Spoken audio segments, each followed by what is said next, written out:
Dalam dunia fisika, ada satu kenyataan yang begitu menakjubkan. Segala sesuatu di alam semesta dari cahaya, elektron, hingga atom bersifat seperti partikel dan gelombang secara bersamaan. Semua hal aneh lain yang mungkin pernah kamu dengar tentang fisika kuantum seperti kucing Schrödinger, Tuhan bermain dadu, aksi menyiramkan jarak jauh, semuanya berasal langsung dari fakta bahwa segala sesuatu memiliki sifat partikel sekaligus gelombang. Gagasan inilah yang menjadi pintu masuk menuju dunia kuantum, sebuah dunia di mana intuisi sehari-hari tidak lagi cukup dan di mana cahaya serta materi berperilaku jauh lebih kompleks daripada yang pernah dibayangkan. Fisika kuantum memiliki mistik menjadi rumit dan sulit dimengerti.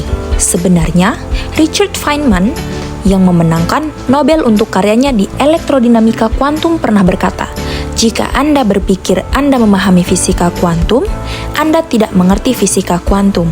Itu memang sedikit mengecilkan hati, tetapi kutipan ini sebenarnya menyesatkan, karena justru dari ketidakpastian inilah pemahaman baru muncul.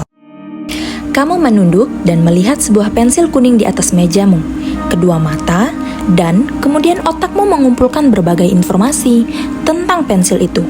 Ukuran, warna, bentuk, jarak, dan banyak lagi. Tetapi, bagaimana semua ini terjadi? Yunani kuno adalah yang pertama memikirkan hampir secara ilmiah tentang apa itu cahaya dan bagaimana daya lihat bekerja. Pertanyaan sederhana tentang cahaya akhirnya membawa kita kepada penemuan besar. Cahaya bukan hanya sesuatu yang kita lihat, tetapi sesuatu yang membawa informasi, energi, dan perilaku aneh yang tidak bisa dijelaskan hanya dengan teori klasik. Bayangkan sebuah sumber cahaya yang memancarkan foton, paket energi kecil yang membawa cahaya. Dalam animasi ini, foton digambarkan sebagai sebuah objek yang keluar dari sumber dan merambat melalui ruang. Meskipun sebenarnya foton tidak memiliki massa dan tidak terlihat sebagai benda fisik, visualisasi ini membantu kita memahami bahwa cahaya membawa energi dalam bentuk paket-paket diskrit. Setiap foton bergerak dengan kecepatan cahaya, membawa energi sesuai frekuensinya. Model 3D ini bukan representasi fisika yang sesungguhnya, tetapi memberikan gambaran intuitif tentang bagaimana energi cahaya dipancarkan dan merambat dari sebuah sumber.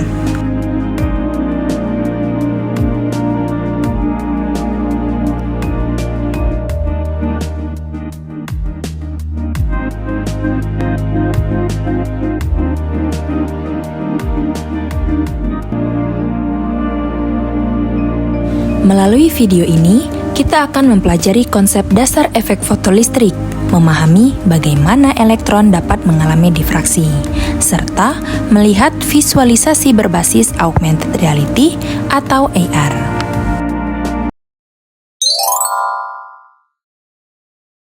Efek fotolistrik merupakan fenomena yang terjadi ketika permukaan suatu logam terkena radiasi elektromagnetik seperti cahaya. Sebagai contohnya, saat melakukan perjalanan jauh yang melewati pintu tol, untuk bisa lewat, kendaraan harus membayar sejumlah biaya tertentu.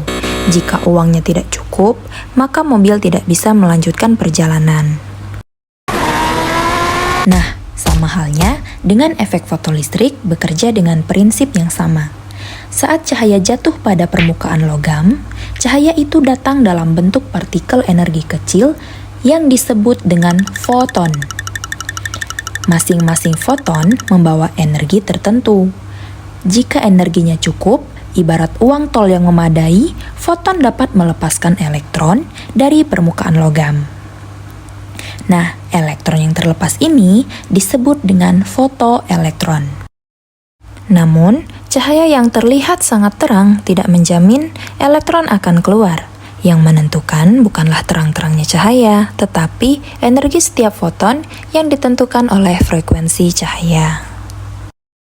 Secara eksperimen, efek fotolistrik diamati menggunakan tabung fotoelektrik yang terdiri dari dua pelat logam, katoda sebagai sumber elektron dan anoda sebagai penerimanya. Ketika cahaya diarahkan ke katoda, foton-foton mengenai permukaan logam. Jika energi foton cukup besar untuk mengatasi fungsi kerja logam, elektron akan terlepas. Elektron kemudian dipercepat oleh perbedaan tegangan dan bergerak menuju anoda membentuk arus foto. Namun, bila energi foton lebih kecil dari fungsi kerja, tidak ada elektron yang keluar meskipun cahayanya sangat terang. Pada permukaan logam, terdapat elektron bebas yang mudah bergerak. Sekarang, bayangkan sebuah laser yang dapat memancarkan cahaya dengan berbagai warna. Misal, ketika sinar warna merah, apakah ada elektron yang terlepas? Tidak ada. Coba kita lihat ke warna oranye. Apakah ada elektron yang terlepas? Tidak ada. Selanjutnya coba kita ke warna kuning. Apakah ada elektron yang terlepas? Tidak ada juga. Selanjutnya ke warna hijau. Tidak ada juga. Warna biru. Tidak ada juga. Dari beberapa warna, tidak ada satupun yang mampu melepaskan elektron. Namun, ketika frekuensi cahaya meningkat dan mencapai warna nila, barulah elektron mulai tereksitasi dan muncul di permukaan logam. Nah, inilah yang disebut dengan frekuensi ambang. Frekuensi minimum yang diperlukan agar efek fotolistrik terjadi. Setiap material memiliki nilai frekuensi ambang yang berbeda-beda. Ketika cahaya dengan energi yang cukup jatuh ke permukaan logam, elektron terlepas dari permukaan tersebut. Fenomena ini telah diamati sejak tahun 1887 dan menjadi bukti bahwa cahaya tidak hanya bersifat gelombang, tetapi juga memiliki sifat partikel. Einstein kemudian menjelaskan bahwa partikel cahaya tersebut adalah foton. Eksperimen klasik menunjukkan bahwa hanya cahaya dengan frekuensi tertentu yang mampu melepaskan elektron. Jika frekuensinya terlalu rendah, tidak ada elektron yang keluar meskipun intensitasnya ditingkatkan. Hal ini berkaitan dengan fungsi kerja logam, energi minimum yang diperlukan agar elektron dapat terlepas. Agar lebih jelas, mari kita lihat visualisasi efek fotolistrik melalui AR berikut ini. Pada visual AR ini, kamu bisa melihat bagaimana cahaya dapat melepaskan elektron dari permukaan logam. Ketika foton mengenai logam, energinya diserap oleh elektron. Jika energinya cukup, elektron tersebut terlepas dan disebut fotoelektron.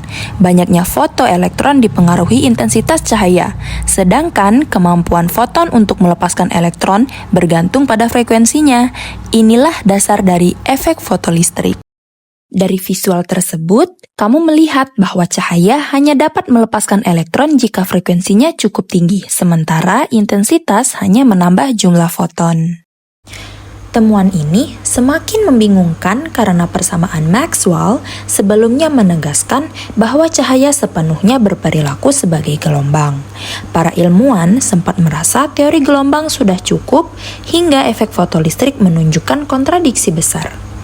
Elektron hanya terlepas pada frekuensi tertentu, dan pada frekuensi lebih rendah tidak ada elektron keluar, meskipun cahaya dibuat sangat terang.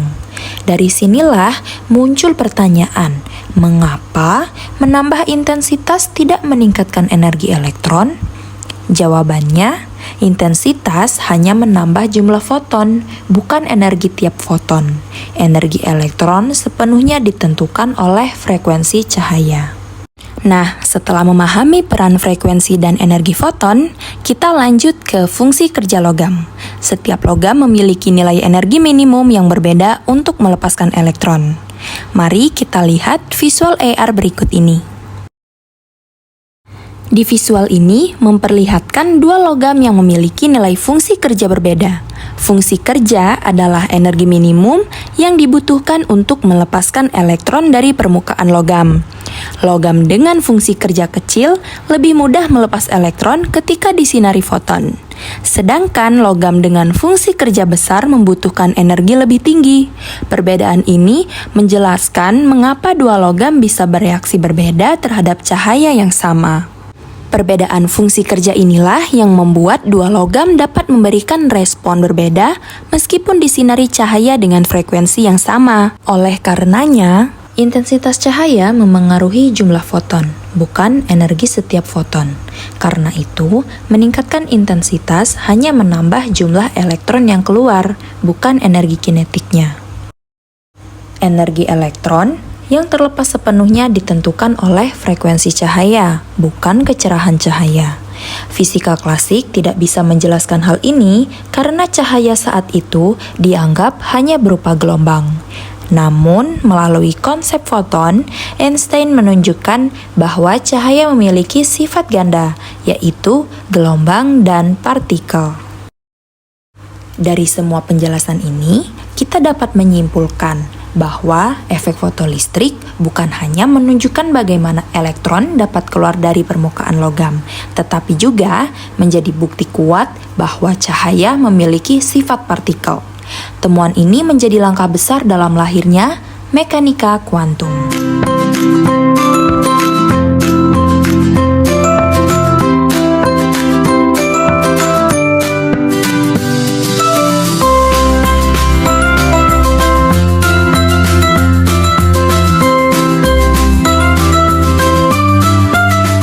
Memahami efek fotolistrik, kita sekarang masuk ke fenomena kedua, yaitu difraksi elektron. Di sini kita akan melihat bagaimana elektron yang biasanya kita anggap sebagai partikel ternyata dapat berperilaku seperti gelombang. Fenomena ini bukan hanya mengejutkan, tetapi juga menjadi bukti kuat dari konsep dualisme gelombang partikel.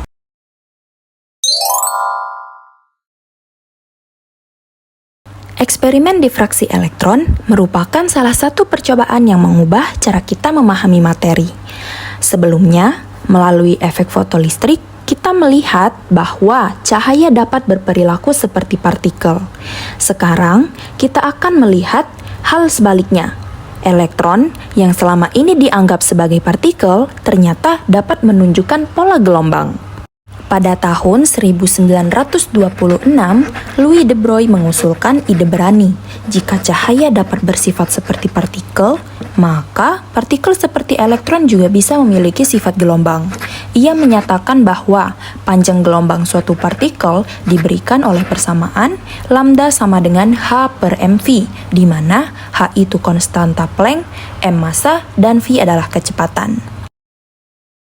Hanya 3 tahun kemudian, Davison and Germer berhasil membuktikan prediksi de Broglie. Mereka menembakkan elektron ke kristal nikel dan menemukan bahwa elektron tidak tersebar sembarangan. Justru muncul pola hamburan yang teratur, sangat mirip dengan pola gelombang cahaya yang melewati celah sempit. Ini menjadi bukti kuat bahwa elektron memang memiliki sifat seperti gelombang. Perangkat percobaan Davison-Germer terdiri dari filamen tungsten yang dipanaskan hingga menghasilkan elektron. Baterai bertegangan tinggi untuk mempercepatnya, kristal nikel sebagai target, dan detektor untuk mengukur intensitas hamburan. Ketika elektron ditembakkan ke kristal, sebagian dipantulkan. Pada sudut tertentu, intensitas pantulan mencapai puncak, menunjukkan adanya interferensi konstruktif. Pola interferensi ini hanya mungkin terjadi jika elektron berperilaku seperti gelombang. Untuk mengamati difraksi, kita perlu menghasilkan berkas elektron yang stabil. Ini dilakukan dengan memanaskan filamen tungsten yang dilapisi barium oksida. Ketika filamen ini dipanaskan, elektron terlepas melalui emisi termoelektron. Lalu dipercepat menuju anoda oleh tegangan tinggi. Jika jumlah elektron yang bergerak cukup banyak dan teratur, akan terbentuklah elektron beam yang dapat digunakan untuk menunjukkan fenomena gelombang seperti pola difraksi dan interferensi. Agar gambaran ini semakin jelas, mari kita lihat bagaimana gelombang elektron dan pola difraksi ditampilkan dalam visualisasi AR pada marker berikut. Pada visual ini, ditunjukkan bahwa elektron tidak hanya bersifat sebagai partikel, tetapi juga sebagai gelombang. Ketika elektron bergerak menuju kisi kristal, ia mengalami difraksi seperti gelombang cahaya. Hasilnya, muncul pola cincin atau pola terang gelap yang merupakan bukti bahwa elektron memiliki sifat gelombang. Percobaan Davison-Germe ini menjadi bukti kuat dualisme gelombang partikel. Sebelum memahami pengaruh tegangan, bayangkan perbedaan antara partikel dan gelombang. Bola tenis memiliki massa dan posisi jelas, itulah contoh partikel. Sedangkan riak air dapat menyebar dan saling bertumpukan, itulah gelombang. Sesuai hipotesis de Broglie, elektron memiliki panjang gelombang tertentu. Ketika tegangan percepatan dinaikkan, kecepatan elektron meningkat. Momentumnya bertambah dan panjang gelombangnya mengecil. Akibatnya, pola difraksi yang terbentuk akan tampak semakin rapat atau menyempit. Fenomena difraksi elektron menjadi dasar teknologi penting seperti TEM dan SEM. Dalam mikroskop elektron, berkas elektron melewati celah atau kisi kristal, menghasilkan pola interferensi yang dapat digunakan untuk mempelajari struktur atom suatu material. Tanpa sifat gelombang elektron ini, mikroskop elektron tidak akan bisa mencapai resolusi setinggi sekarang. Difraksi elektron merupakan contoh dari interferensi gelombang. Ketika dua atau lebih gelombang elektron saling tumpang tindih, mereka menghasilkan daerah penguatan dan pelemahan, atau interferensi konstruktif dan destruktif. Pada kristal, elektron berinteraksi dengan struktur kisi secara periodik, sehingga pola difraksi lebih jelas terlihat. Melalui percobaan-percobaan ini, kita melihat bahwa elektron memiliki sifat ganda, sebagai partikel saat diukur dan sebagai gelombang ketika tidak diamati secara langsung.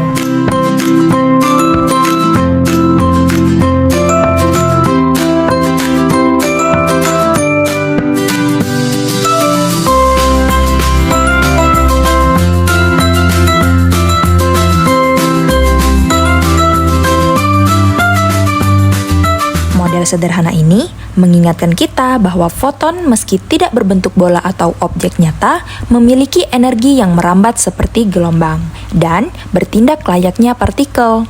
Dari sinilah seluruh pembahasan efek fotolistrik dan fisika kuantum bermula.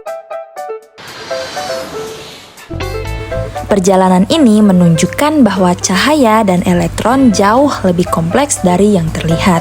Dari foton hingga gelombang materi de Broglie, semua konsep ini membawa kita lebih dekat memahami dunia kuantum. Semoga video ini memberi sudut pandang baru tentang bagaimana alam bekerja pada skala terkecil. Terima kasih telah menonton dan sampai jumpa.